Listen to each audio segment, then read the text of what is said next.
la voz de los protagonistas. Contacto telefónico.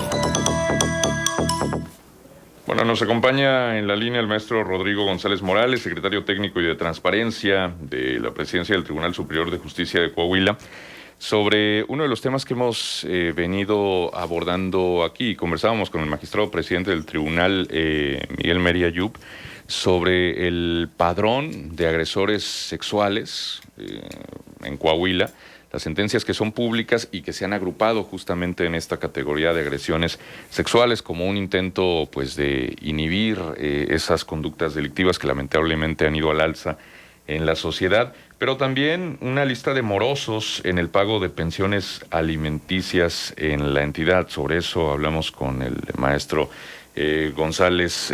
Rodrigo, gracias por estar con nosotros. Marcela Pámanes, Arturo González y Manuel Cerrato, te saludamos con gusto. ¿Cómo estás? Muy bien, muchos saludos, Marcela, Manuel, Arturo. Pues con el gusto de conversar. Rodrigo, a ver, coméntanos, por favor, esta lista de morosos en el pago de pensiones alimenticias, ¿qué tan extensa es en el Estado? Porque luego se dan muchos casos, y aquí cuando conversamos con abogados que brindan asesorías legales, pues nos comentan que esto, pues de pronto es un tema recurrente. Bueno, sin duda el tema de los alimentos, de la falta de pago de los alimentos por parte de quien tiene esta responsabilidad, es un tema común, ¿no? Tenemos en promedio en los últimos años 7,000 demandas de alimentos en el Estado, que para dimensionarlo, más o menos cada año el Poder Judicial recibe 80,000 demandas nuevas en temas mercantiles, familiares, penales, y bueno, casi el 10% tienen que ver específicamente con el pago de alimentos, ¿no? De este tamaño es el tema, y sin embargo, a pesar de que desde 2016 una nueva ley de la familia en el Estado da esta obligación de que cuando por 3 meses seguidos no se pague una pensión alimenticia, un juez o la autoridad jurisdiccional correspondiente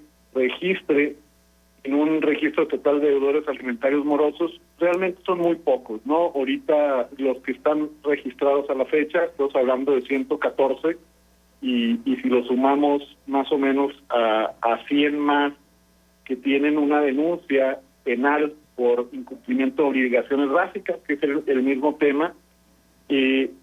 Entonces, bueno, aquí el tema es dimensionar el problema. Se habla por ahí desde hace algunos años el INEGI comentaba en algún estudio un cálculo de que de cada 100 personas, pues, que debían de recibir una pensión alimenticia, solo el 25%, solo 1 de 4 niños o niñas recibían la pensión alimenticia de sus padres. Entonces, bueno, más o menos este es el tamaño del tema, ¿no? En el caso del Registro Estatal de Deudores Alimentarios, como comento, aquí el tema es que es la parte afectada quien tiene que reportar, y no siempre se hace, ¿verdad? Pero justo en este momento el Poder Judicial de Coahuila pues se encuentra con una campaña primero interna de revisar todos los expedientes familiares para poder detectar y registrar y actualizar este registro estatal de deudores alimentarios, para que, al igual que es el caso del registro de personas sancionadas por violencia contra la mujer, este sea público. ¿Y con qué sentido? Bueno, en el sentido del registro de personas sancionadas por violencia, pues es un tema de inhibir, pero en el caso del registro de deudores alimentarios es realmente buscar que quienes aparezcan ahí se acerquen a resolver y a dar a sus hijos o hijas pues ahora sí que el sustento correspondiente, ¿no? Y que sean responsables a final de cuentas en este sentido. Sí, seguramente cada caso será particular, y bueno, tú como experto en sociología, pues obviamente que lo sabes, pero ¿hay algún patrón, Rodrigo, en por qué esto se da, o cuáles son las causas de que los padres se desentiendan de la pensión alimentaria?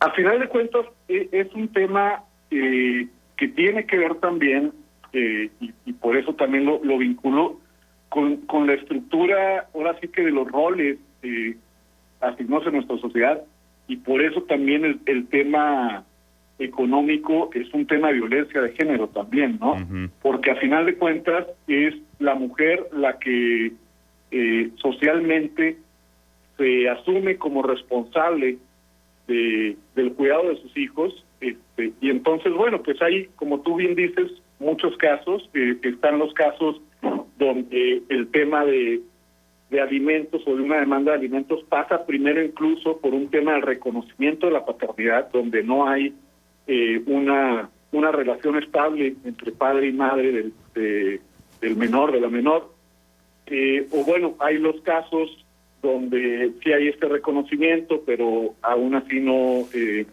hay una relación de pareja. Están los casos, más típicos o que imaginamos de un divorcio, pero y también hay muchos casos donde nunca hubo un vínculo legal, que esto es y que también esto es muy común en nuestro país y en nuestro estado, Sí. y que eso hace un poco más complicado, porque en el caso de un divorcio, en el momento en que se da el divorcio hay un convenio donde ya se establece, el juez aprueba dicho convenio para ver cómo va a ser el tema de la manutención de los hijos, pero donde no hay esto, es la mayoría de los casos donde se tiene que proceder a una demanda de alimentos, que como comento, estamos hablando alrededor de 7,000 anuales en el estado, la mayor, alrededor de 3,000 de ellas en Saltillo, otro tanto prácticamente en Torreón, 2,500. Entonces, bueno, más o menos de este es el tamaño. ¿Por qué se da? Yo les podría decir que básicamente son los roles culturales, y que es esta parte que tenemos que ir transformando como sociedad, de la responsabilidad y bueno, al final de cuentas la parentalidad compartida, ¿no? Y creo que una forma de hacerlo es precisamente visibilizando este tema, y bueno, que los hombres o mujeres, porque la verdad también en este registro estatal hay algunas mujeres que en el caso de que el juez así lo determine, que sea quien tenga la mayor carga económica y que la custodia la tengan los varones.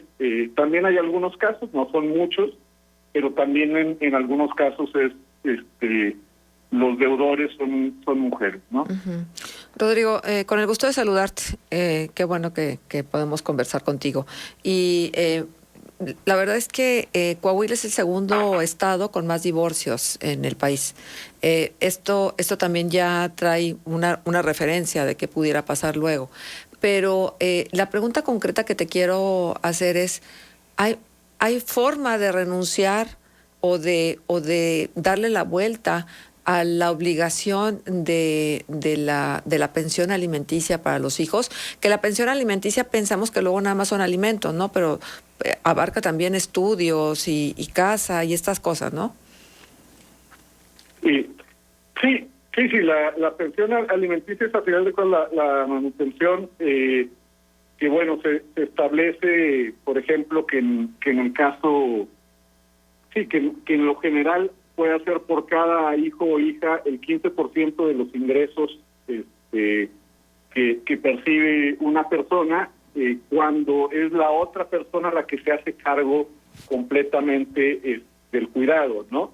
Entonces, en este sentido, digo, lo primero es que si no hay un divorcio donde se establezcan estas condiciones, de entrada no hay como el modo en que la autoridad judicial pueda pedir a esta persona el cumplir esta obligación, y entonces viene una demanda primero de alimentos, y bueno, y si hay incumplimiento ya vienen varios temas, ¿no? Por un lado es este registro en el registro estatal, la posibilidad de ir al Ministerio Público a denunciar por el incumplimiento de obligaciones básicas, que es un delito, y que también aquí tenemos alrededor de 100 casos anuales, pero realmente pues como decía, sabemos que son muchos más, pero realmente mientras sea menor de edad, el hijo, la hija, la obligación está ahí de hacerse cargo de alguna manera, ¿no? Ujú. Sí, es un tema bien delicado que tiene muchas aristas, que es distinto en cada caso, ¿no? Habría que revisar las particularidades de los convenios de divorcio en cada una de las disoluciones del matrimonio, porque luego hay reclamos de los padres en función de que las madres gastan la pensión que se supone que va para los hijos en otras cosas que no son necesariamente para las que estaban destinadas. Sí, bueno, es un tema, como bien dices, complejo, y por eso un poco la ley establece límites para que sea realmente una cantidad que tenga que ver, pues ahora sí que con lo que puede requerir. Y bueno, pero justo por este tema que dices, me parece que muestra, podemos decir, esta distorsión en el entender la responsabilidad sobre los hijos y las hijas, ¿no? Que al momento de que es la mujer la responsable, bueno, ella también a su cargo queda el cómo se da esto, y me parece que aquí también culturalmente tenemos que caminar hacia esquemas de mayor corresponsabilidad entre padres y madres, que bueno, no es el único modo el tema de la pensión alimenticia, ¿no? Cuando en un divorcio se establece la custodia compartida, se pueden establecer que los gastos van por igual, pero también los cuidados. Entonces hay una serie de esquemas que no es el único, el que si se disuelve el vínculo matrimonial o de pareja, es la madre la que se tiene que hacer cargo, ¿no? Y de hecho, como decía, no es lo más común, pero sí hay casos donde no es así, y me parece que también en la medida en la que caminemos a esquemas más paritarios en el tema de la parentalidad, pues también se van a presentar menos estos casos que comentas, ¿no? Rodrigo, te saludo con mucho gusto. Buenos días. Buenos días, Arturo. ¿Se tiene referencia, Rodrigo, en otras partes que se han aplicado estas medidas de la publicación de listas de sentenciados, o ya sea por delitos sexuales o por faltar a la pensión alimenticia, que sirva de referencia de que funcionan estas medidas?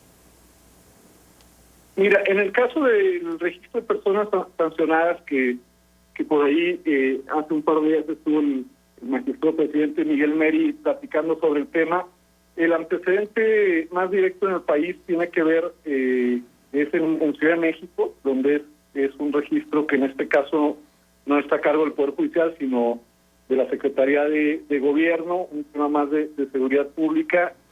Y bueno, a final de cuentas también es una práctica relativamente reciente para medir su impacto, pero no son acciones aisladas, ¿no? Y en este caso del registro estatal de personas sancionadas por violencia hacia la mujer, pues forma parte de toda una política, y lo del Poder Judicial, pues también en coordinación con las distintas autoridades, que busca dar una mejor prevención, atención y sanción a la violencia contra la mujer. Y entonces, yo lo que podría decir en este sentido es que esta política un poco integral viene dando resultados, en el sentido de que sin haber aumentado mucho las denuncias por violencia familiar, por ejemplo, de 2020 a 2021, estamos hablando, sí hubo un aumento, pero a lo mejor del 5 o 10%, sin embargo, los procesos judiciales prácticamente se duplicaron de 1.300 a 2.500 en un año, y esto quiere decir que se está atendiendo más. Y en el caso preventivo, pues a final de cuentas es, como te digo, una de varias políticas. El resultado, sin que sea obviamente algo pues para presumir, pero es los feminicidios en el Estado, por primera vez entre 2020 y 2021, se redujeron en los últimos años, ¿no? Digo, de 24 a 21, hay 21 mujeres que necesitó evitar que sufran esto cada año, pero pero a final de cuentas se van viendo ciertos resultados de una política integral. Y en el caso de los deudores alimentarios, yo creo que lo importante es como un buró de crédito, ¿no? Donde tú tienes una deuda y hay las sanciones o los incentivos para que tú la cubras. Y esto es lo que creo que tenemos que buscar, más que el tema de exigir, es que se acerquen a resolver y hacerse cargo de sus obligaciones, ¿no? Uh-huh. Ahora, para el público que nos esté escuchando y que posiblemente haya quien atraviese por esta problemática, Rodrigo, cuando hay morosidad en el pago de pensiones alimenticias, ¿a dónde se puede dirigir la otra parte para buscar asistencia jurídica o a tratar de resolver la situación? Bueno, si hay un asunto ya en un juzgado que es un divorcio tal, es el meter una incidencia, un incumplimiento en el convenio que haya, o si hay ya una sentencia en un juicio de alimentos, es acudir al juzgado donde esté radicada su causa para de algún modo notificar esto, porque lo que nos dicen las y los jueces es, en el tema del registro estatal, es que el problema es que a final de cuentas no hay un modo automático en que el juzgado pueda darse cuenta del incumplimiento, pero las condiciones que prevé la ley para de algún modo que esto sea sancionable es que en 3 ocasiones en un periodo de 3 meses, o para el caso de las pensiones alimenticias que se deban cumplir de manera mensual en 3 ocasiones en un periodo de 6 meses, será calificado como deudor alimentario. Entonces, si una persona está en estas condiciones de que por 3 veces seguidas se haya incumplido, o en un periodo de 6 meses la mitad no se haya cumplido, puede acudir al juzgado. Si no tiene un abogado, está el Instituto Estatal de Defensoría Pública, que también depende del Poder Judicial, que está por ahí en oficinas anexas, en el caso de Torreón, de San Pedro, por la región Laguna, que nos escuchen, y ahí le pueden brindar la asesoría del trámite necesario, pero es muy importante el que esto se notifique, ¿no? Para poder, de algún modo, también desde la autoridad judicial darle seguimiento, y en caso de incumplimientos mayores, incluso el tema de la denuncia penal, porque también el incumplimiento de obligaciones básicas es un delito. Uh-huh, exacto. Muy bien, Rodrigo, pues un gusto haber conversado contigo sobre este tema. Gracias por ofrecernos un panorama más amplio de esta situación. Muchas gracias a ustedes, saludos a los radioescuchas, Marcela, Arturo, Manuel, muchos saludos. Gracias. Gracias, Rodrigo. Igualmente, Saludos. el maestro Rodrigo González Morales, secretario técnico y de Transparencia de la Presidencia del Tribunal Superior de Justicia de Coahuila. Fíjate, antes se recurría mucho a esta posibilidad de perder el trabajo para no pagar la pensión. Era una práctica bastante recurrente. Había tanto enojo que también eso habrá que cuidar, que las disoluciones de los matrimonios sean lo más amables posibles, porque había tanto enojo que la parte que pagaba la pensión prefería dejar de trabajar con tal de no darle la pensión, no cubrir la pensión a la mujer. Entonces, digo, me parece inhumano, sobre todo por tratándose de los hijos. Claro. Y bueno, este martirio que luego se convierte y un calvario verdaderamente para las mujeres, estar demandando que se les cubra lo que se necesita para la manutención de los hijos, se le añade pues allá una situación emocional muy tensa. Creo que pues estas listas pudieran en algún momento dado, ahora sí que favorecer pues las decisiones de quienes tienen que cubrir las pensiones y tratándose de hombre o de mujer, también tengo que decirlo. Y la importancia de que este tipo de problemas pasen de la esfera como antes se manejaba casi privada a la esfera pública, en el sentido de que se visibilice un asunto que es un problema social, no necesariamente es un problema individual, porque es recurrente en muchos casos, ¿no? Exacto. Bueno, antes de irnos a la pausa comercial, bueno, la noticia que ayer, desde ayer la conocimos a través del propio doctor Sergio Aguayo, es esperanzadora en función de cómo se ha resuelto este caso que lo mantuvo en vilo 5 años, dijo el doctor, 6 ¿no? años. 6 años, 6 años, con una demanda, pero luego con otra, o sea, no fue no solamente una, fueron 2 demandas Sí. que le puso Humberto Moreira y finalmente, bueno, la Suprema Corte resuelve a favor del doctor Aguayo y yo insisto, la vinculación de la resolución con el ejercicio de la libertad de expresión. Y además que este tipo de demandas luego son estrategias que siguen para disuadir a otros de Claro. cuestionar o criticar a gobiernos.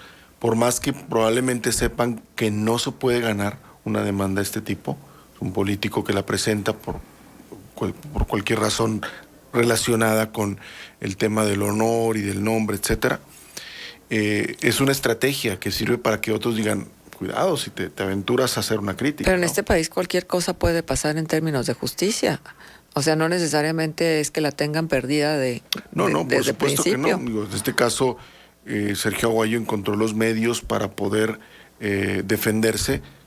¿Cuántos habrá que no puedan hacerlo, verdad? Pues sí, en fin. Bueno, pues ahí está ya la resolución y lo hemos platicado en diferentes ocasiones en este espacio con el doctor Sergio Aguayo, quien amablemente siempre nos toma la llamada y podemos conversar de ese tema y de otros temas, de los trabajos de investigación que ha venido haciendo en materia de seguridad, que por supuesto es invaluable lo que nos ha dejado como parte de la memoria. Y que es una pieza muy importante para entender lo que ocurrió en Coahuila y en La Laguna en los años más Claro. duros de la violencia. Por supuesto. Bueno, vamos a hacer una pausa comercial. Regresamos enseguida a 8 de la mañana con 11 minutos. Contextos.